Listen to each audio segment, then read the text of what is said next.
Alright, welcome to another episode of Bobby's World. So, I wanted to come out with a video with all these new updates that came out. There is a lot changing in the game right now, and I just wanted to kind of do a quick rundown of everything that changed as of the last update and what is coming out in the future, because there's a lot happening in the game right now, and it's a very exciting time because it's about to expand a lot. So, as of right now, I do want to announce the competition or giveaway that I'm going to be doing. So once I hit 1,000 subscribers and every 1,000 after that, again, I'll be giving a $50 gift card to one lucky subscriber on the YouTube account. So if you go ahead and hit the like and subscribe at the bottom there, you'll automatically be entered. And every time I hit 1,000, I'll be giving away that $50 gift card to either Apple or the Google Play Store. So that way there you guys can kind of get that money into your game, get something free, maybe some Magneto, or the new War Machine pack, or whatever else you guys want to get. So faster we get to 1,000, the faster I give a giveaway. So but want to jump right into it. So I was doing some data, looking at some data mines that were posted out, and kind of wanted to make a one-stop shop for you to watch a video and see what it was. So the first one I wanted to talk about was Ultimus 7. So it looks like they're about to release Ultimus 7. So right now, if you go down to your raids, most of you should be at Ultimus 6. Love this game, how it doesn't load Alliance raids most of the time. Alright, so you got your Ultimus raid, right? We're in Ultimus 6 right now too, running about 70% every day. So right now, Ultimus 6 is what most people are running. You got your 65 squads, it's probably going to be 70, gear 12, ability, 9. Or 7, I mean, fully maxed out. So you're probably going to see that roll out in the next month or two. But Ultimus 7, they did a data mine. They found some, data being put out there in the data mine. It's obviously, no more information than them just putting probably a placeholder out there for right now. But it looks like it's in the works, and that will be very awesome because we can get higher rewards, and people who are at 70 to 100% of Ultimus 6 right now would presumably be strong enough to be able to get 30% on 7, so hopefully get better rewards. So that'll definitely be really nice. Wanted to throw that out there real quick. And then I think in the next week or two, we're going to see Alliance Wars drop. And the reason I say that, or it might be like 2-3 weeks, and the reason I say that is because of the event that's about to drop with War Machine. So his big focus is he gets a lot of boosts in Alliance Wars. And if you go to his event, or the campaign that they announced, let's see, I'm going to have to go to messages here, red, and we'll go to War Machines. I've sent a lot of messages since then, right? War Machine in Red Star. Alright, so right here, the message that they sent was a prelude to war. That's what they're calling his campaign that they're coming out with. That is awesome. To me, that is a dead giveaway that right after his event campaign ends, they're going to launch Alliance Wars. Hence, prelude to war. So I definitely think that's going to drop very soon here. Definitely look out for that. Start preparing for that. I'm going to make a separate video pretty soon here that's going to explain, some of the things that you'll need to do as an alliance to prepare for Alliance Wars. So look out for that in the next week.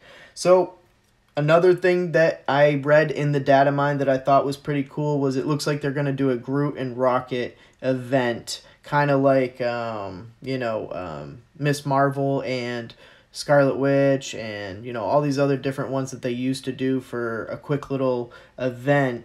It looks like they're going to do a Groot and Rocket one, so I'll have 7 tiers. You'll be able to get, random rewards, probably, some materials or gold, things like that. So I thought that was pretty cool. One thing I did want to go over is these 3 new characters, playable characters that are coming out. So the first one we had drop, obviously, you can actually buy him right now, War Machine. I did not invest in him just because I'm trying to save for the Magneto event coming up. Hopefully on the 7th is what I'm hearing. But so War Machine, he looks awesome. Character, real good build. They did a good job with him. I've seen some of the gameplay with him. They did a great job with the animation. His first move, the railgun, I mean, you're talking about 120% damage once you get him maxed out, and he does that damage to the primary and 2 adjacent people. So you'll want to hit somebody in the middle or in the back row so that it hits all 3 characters. If you hit somebody on the end, then you're only going to hit 2 characters. So definitely take advantage of that. And he also applies offense down to the primary character. So it's a very good move. It seems like he's very AoE based because the second move as well, this missile system, it attacks 90% damage to the primary and adjacent characters 4 times. So that comes out to 360, if I did my math right, 360 piercing damage to the primary target and the 2 adjacent targets. That's a lot of damage. Very, very good damage. And then you got his third attack, a massive AoE for cluster bombs. And it's a massive AoE of 440% damage to all characters. And that's after the hero boost. So each hero ally that he has, he gets a 30% boost as well. That is crazy amount of damage. Very, very good. He's very damage focused, and I feel like it's because the Avenger Squad, when you start playing with them a lot, especially with like Black Widow, they're a very slow, drawn out team. Don't do a whole lot of damage. Iron Man's pretty weak for damage. As far as, in my opinion, I think he does very little damage. He's very one-hit powerful damage to one character, whereas War Machine, they really focus on spreading that damage, massive damage to multiple characters. And he gets huge boosts, as you can see with his passive, from being with Iron Man. So you'll get 2 really good damage people. You got Iron Man doing single damage to everybody, and then you got War Machine doing massive damage to the whole team. And then you team that up with Cap, Quake, and Black Widow, and oh my god, that team is just going to be nasty. Just straight up, oh my god, it's going to be a pain in the butt. It's going to be a new meta. So I definitely think it's very good. This passive comes out to 10% damage increase. It gives a 30% damage increase for crit, and then it also applies taunt to enemies who are less than 50% health. And then you also get a 10% increase in the Alliance Wars, which will be coming out soon. And they even announced that kind of in the prelude announcement with War Machine that he was going to get a boost in Alliance War. Only character to get that as of right now. So that's definitely a huge advantage going into this Alliance Wars, which is going to be super important and probably all kinds of new goodies to get from that. The other 2 people that came out, and it's kind of hard to talk about them with the game launched, is Mantis and Carnage, because they don't have anything available. So what I'll do is I'll throw up pictures that I found of their kits and just talk about it quickly. So Carnage is coming out, and he's looking like, from what I've read from most people, is he's going to be only available in the premium orb like Sabretooth. So if you go into your supplies, that's why I have 28 premium orbs saved up right now. Hopefully it'll be closer to about 50, 60 by the time he drops. And hopefully I'll do a video where I open all of them at once and try and unlock them. I've been saving up. So hopefully it works out for me. But his first attack, it's going to be 280% if the primary target has a negative effect on it. Then he chains 1 to 2 people with 90% damage and spreads whatever negatives up to 2 to the adjacent people that he chains with. So 280 damage, that's not bad. It's not great, but it's not bad. And he spreads those negative effects, and he gets to attack 2 people if, well, 1 to 2 people if there's negative effects on those people or on the primary target. So the second attack is 420 damage. 420. Let me say that again. 420 damage plus 100 per negative effect.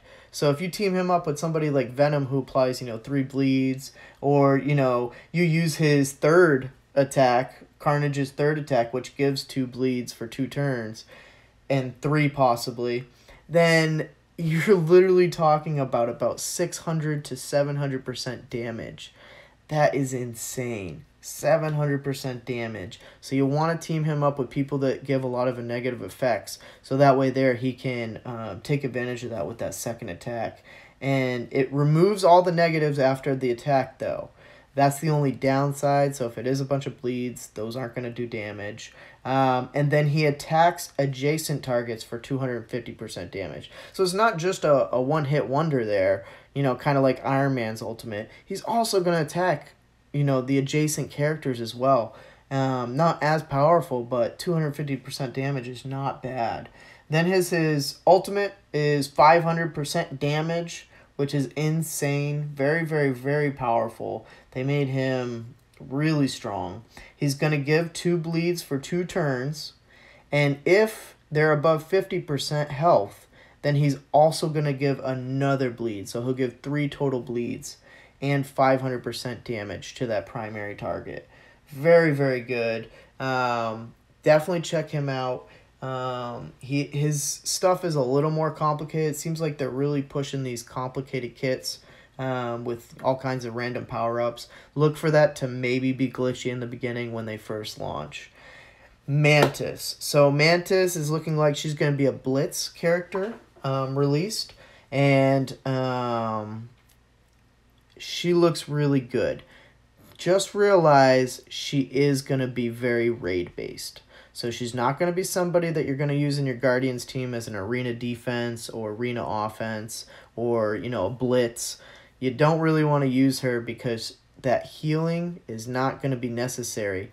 The healing that she does, because she really does no attacks at all, and she does massive heals, and you'll want that for the raids, obviously, so that you can push further along and use the Guardian team longer, which has been their biggest problem because they're massive attacks, but they can't sustain because they have no healing. She would most likely replace Groot, or you could keep Groot for his healing and defense up, and you could replace... I've even heard of people talking about replacing Rocket, which I don't agree with because of how much damage he does. Star-Lord obviously does a lot of damage, Gamora does a lot of damage, and Drax is your tank. So the only possible person I see subbing out is Groot. And it's just because his heal, even with the update, is not that great. So her attacks, we'll get down to her. Her first attack, if she's charged, then she applies stun. She does an attack of 240% damage, and then she applies deflect to Drax if he's out on the field. Her second attack is going to be 3,000 heal to adjacent and herself, plus a 5% max health of her, and then 250 for all others. So she'll get those adjacent characters, but then she'll also heal the other characters for a little bit. Not a lot, only 250, but it's not bad. And then she applies regeneration as well. So that's pretty good in the end game too. Then her third or ultimate attack is going to be 2,000 heal. She's going to transfer 2 negatives from your character to the primary target. And then she'll clear 2 positives from the primary target as well. So she gets rid of negative effects on characters, and she also clears 2 positives. And then her passive, she comes out with a charge. She charges every turn. And then she also gets a 15% max health increase every turn and 5% per Guardian ally. So that's pretty good. She's going to heal herself up a lot. She heals herself up a lot through her own moves, and then she heals up your team a lot. So she's a lot like Night Nurse. I look at her as a lot like Night Nurse, which can carry your team all the way to the end in Ultimus 5 and Ultimus 6. So very, very good kit. I think she's going to be very useful in the raids. Alliance Wars, you know, all these other things, I just don't think she's going to be useful. It all depends on how they play out Alliance Wars. But for Blitz, Arena Defense, Arena Offense, I just don't think she's going to be useful. It doesn't seem like the right way to go because you don't really need heals then. And then the last thing I wanted to quickly talk about, not going to go into too much detail because I went into a lot of detail with the new characters coming out, but they did do a Guardians of the Galaxy update to the characters. The big one was Groot. I'll quickly look at him real quick so you can see it. So they did this update because it was the #1 set of characters that people were complaining about. So we'll go right into Groot here. So they wanted to push him up, and he gives, defense up, he gives speed up, offense up, counter. He's doing a lot more bonuses now. So that's pretty good. He's giving defense up and death proof now instead of just death proof. And then the healing is going to get a little bit better too. So mine's at 2200 right now. It will go up to almost 3000 next time, and then almost 5000 maxed out. So you'll definitely want to max him out so that you can get the most healing you can out of that. And they did a lot of individual updates to individual moves for, like Gamora and Drax. So definitely check that out. They're a really good team. I thought they were underrated before the update. Now the update has just added features to them, so obviously they're better than what they were. And they were very useful, especially in Blitz. It's an automatic win. They just do so much damage. So the way to play with them is your first attack is with Gamora. Her first attack is the 3-hit almost every time to the character. Then you'll be able to use Rocket's second move, and that one pulls in 2 assists. So by the time Gamora and Rocket finish their attacks, you already took out one of their characters. Then you get to use Star-Lord's ultimate attack, and he's going to pull in 2 assists with him. So you could possibly be taking out 2 of their characters on their team, and you've only done 3 turns. You've only done 3 attacks. It's crazy. I mean, you haven't even gone through your first move set of all your characters, and you've already taken out 2 of their characters, so they're down to 3, and you're at 5 at full health. And they get to go first because there's very little characters that have the speed to outmove them. So, very, very strong team. I feel like they're very underrated, and I highly, highly recommend them, building them up. Very good synergy. On my synergy top 5 list, they were number 4. Behind those top 3 teams. So very, very good synergy, and obviously with the update they got even more powerful. So let me know what you guys think in the description below. Hope you guys enjoyed the video. Like I said, like and subscribe for that gift card that I'm giving away, and hope you guys have a great day.